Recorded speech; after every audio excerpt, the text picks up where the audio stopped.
بسم الله الرحمن الرحيم. السلام عليكم ورحمة الله وبركاته. الأهلي يفوز على سيراميكا كليوباترا. مباراة أنا من وجهة نظري يمكن الشوط الأولاني إلى حد ما أحسن من الماتشات اللي فاتت. ليه؟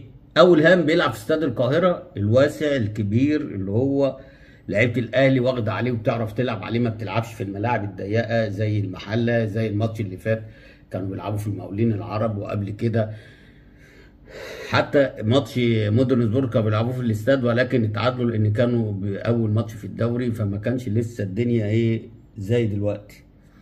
فالاستاد النهارده فرق كتير قوي مع لعيبه النادي الاهلي، تحديدا الشوط الاولاني. الشوط الاولاني أنا شايف إن النادي الأهلي مستحوذ بس بدون أنياب على المرمى. بدأ اللقاء أول كورة هجمة بتتعمل بالعرض بيطلعها بسام من طاهر محمد طاهر، بعد كده كورة بتتعمل من أشرف بن شرقي عرضية بتقف تحت رجل طاهر ويقع، وطبعا بيطالبوا بضربة جزاء. يا جدعان هو اللي داس على الكورة، لا حد لمسه ولا حد زقه، الراجل اشترك معاه عادي ولكن هو اللي داس على الكوره. وخلي بالكم من غير ما انتوا تتعبوا نفسيكم، لو فيها حاجه كان طارق مجدي هيديها ضربه جزاء، اللي هو قاعد على الفار يعني، فانتوا ما تتعبوش نفسيكم يعني. فطبعا هاجوا ماجوا الفار فين والواحد اتنين الفار فين والكلام الفاضي دوت، وهي ما فيهاش حاجه اصلا. بعد كده فاول على ال 18 طاهر محمد طاهر بيحطها قويه جدا بيطلعها بسام.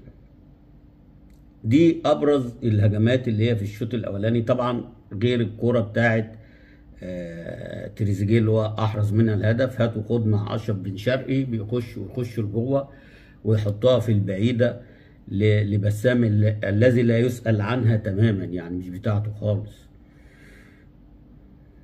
1-0 على استحياء بتبدا فرقه سيراميكا تبدا تخش في اللقاء بعد الهدف والكلام ده. كوره في ال 18 اسلام عيسى بيعملها للمهاجم، بتضرب في رجل بيكهام وياسر ابراهيم وترجع تاني لاسلام عيسى، اللي ياسر ابراهيم دفعه واضحه جدا جدا. وخلي بالك بقى هنا الحكم واقف قدامه ما رضيش يديها وعمل نفسه من بنها. ابو الوفا ده اللي هو اصلا كده ضمن ان هو هيحكم طول الدوري، بعد ماتش النهارده ده هيحكم وعشان ضربه الجزاء دي. فالراجل اسلام عيسى جاي مندفع الكوره ولسه هيحط بطن رجله فيها، ياسر ابراهيم قام جاي زق. طبعا كل الضلاليه هيطلعوا يقول لك بقى فيهاش حاجه واللي ده ضربه جزاء. هنا بقى نرجع للراجل اللي هو القوي اللي اسمه محمد غازي بتاع حكم ماتش انبي، اللي هو ما تهددش برغم ان هو كان مدي طرد لمحمد الشناوي، ولكن الفار اللي لغاها، اللي قاعد على الفار اللي لغاها. فلما ينزل بعد كده ويحسب ضربة جزاء على النادي الاهلي يبقى الراجل ده بطل، يبقى الراجل ده حكم محترم. انما النهارده الفار طارق مجدي بعت له، وطارق مجدي ده مش اي حد وانتوا عارفينه ملك ضربات الجزاء.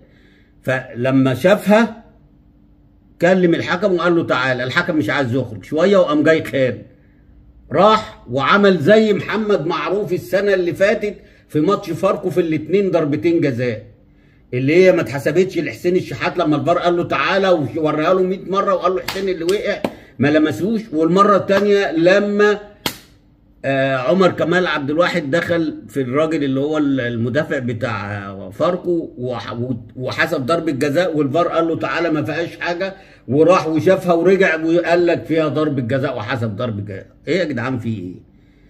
ما تلغوا الفار ده وريحونا، يعني الفار ده يتلغي بقى طالما ان انت بتحكم بمزاجك وعشان نادي وعشان لون فانيلا، يبقى حرام عليكم بقى ما تضيعوش مجهود الناس بقى. يبقى انتوا عاملين دوري ليه؟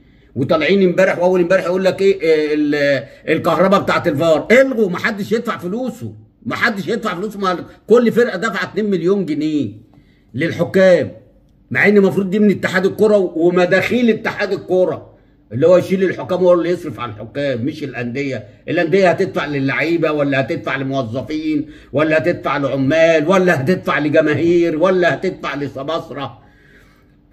مش كفايه عليهم دول كمان عايزين تشيلوهم الفار اللي انتوا اصلا مفشلينه، اللي انتوا اصلا مضيعين هيبته. يعني الراجل النهارده بيقول له تعالى شوف الكوره، ضربه جزاء ما فيهاش. الاهلاوي قبل الزملكاوي يقول لك ضربه جزاء. وخلي بالك والله العظيم على الكل، مش على اهلي وزمالك بس. ده المحله الماتش اللي فات ليها ضربه جزاء وما اتحسبتش، ونفس الكوره محسوب عليها.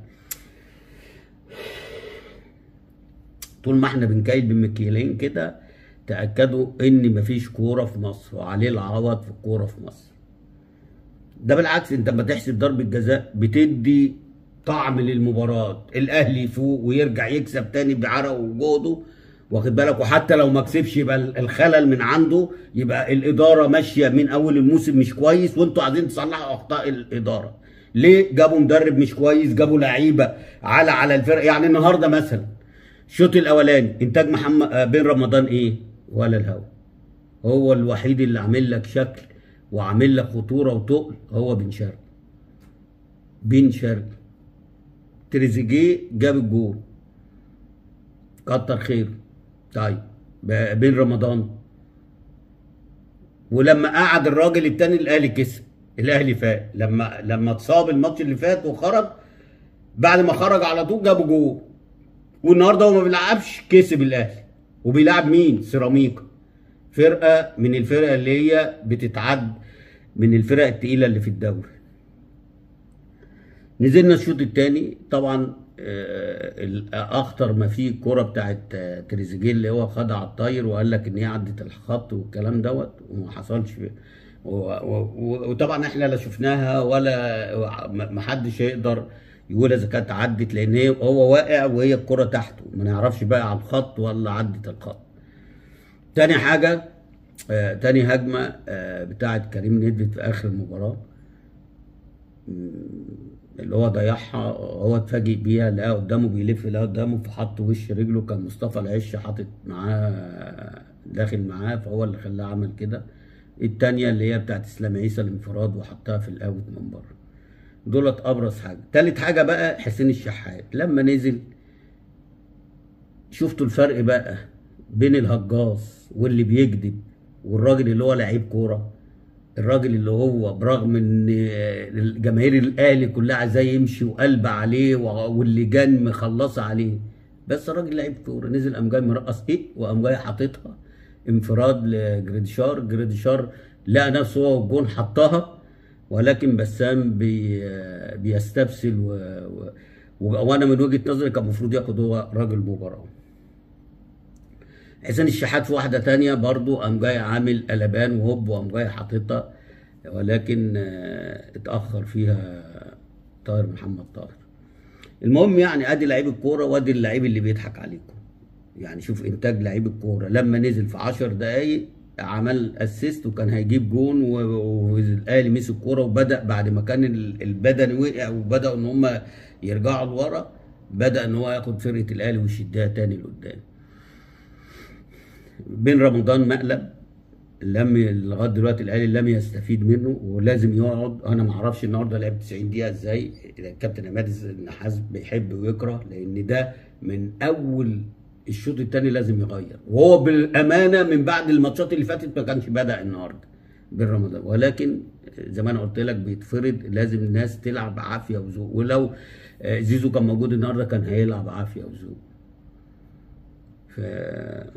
فالمدرب اللي زي ده بياكل عيش ده ما تاخدش منه رجل، لان ما بيعملش لصالح التيم. هو كده مفكر ان هو لما بياخد التعليمات وبيلاعب دولت، طب ما هم دولت اللي مخسرينك ال9 بونت اللي فاتوا، وكانوا يخسروك النهارده لو ضربه الجزاء حصل.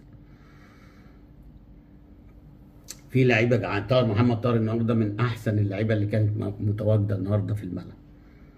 ماليش دعوه بقى يضيع ما يضيعش، بس هو الوحيد اللي بيجري وعنده حميه، تحس كده شكل النادي الاهلي. هو ده كرة النادي الاهلي اللي هي الفترة اللي هو الاخيرة، اللي هو الناس اللي هي عايزة تنزل، اللي فيها ريحة ان يجيب جون ويعمل جون وبيموت نفسه بصراحة يعني. محمد هاني اقل من الماتش اللي فات. ياسر ابراهيم عودة حميدة بس عليه ضربة جزاء. بيكهام النهارده طبعا عشان بيلعب ضد فرقته اللي هي السابقة فمشدود شوية، عشان كده جاله شد وخرج. بيكهام عمل اسيست حلو قوي لاشرف بن شرقي. بعد كده مش حاسس بيه طول المباراه. مروان عطيه في نص الملعب عمال يجري، مبوظ لعب فرقه سيراميكا، مع ان سيراميكا انا شايف ان هي فرقه النهارده في نص الملعب كانوا عاديين جدا، هو ابرزهم كان السوليه. وعايز اقول حاجه بقى لجماهير الاهلي اللي هي بتقعد تطبل كده وتقعد تتسقف وما بيهمهمش حد، ان السوليه ده يمشي ازاي ويجي بين رمضان. شوف الفرق، الراجل عنده كام سنه وبيلعب ازاي وعامل توازن في نص ملعب سيراميكا، ولعيب معلم بيمسك الكوره بتطلع، يكفي ان هي بتطلع من رجله صح. فمشوه عشان يجيبوا بن رمضان اللي هو عالة على الفرقه. يعني النهارده في كام لعيب عالة على فرقه النادي الاهلي. كان طبعا بدايه من شريف، مش ملوش اي انياب، بن رمضان، محمد هاني النهارده ما كانش كويس. فدولت اثروا النهارده في نص ملعب النادي الاهلي او في اداء النادي الاهلي. عموما مبروك للنادي الاهلي وهارد لك لسيراميكا، وان شاء الله معاكم الفتره اللي جايه باذن الله يوم الثلاث. السلام عليكم.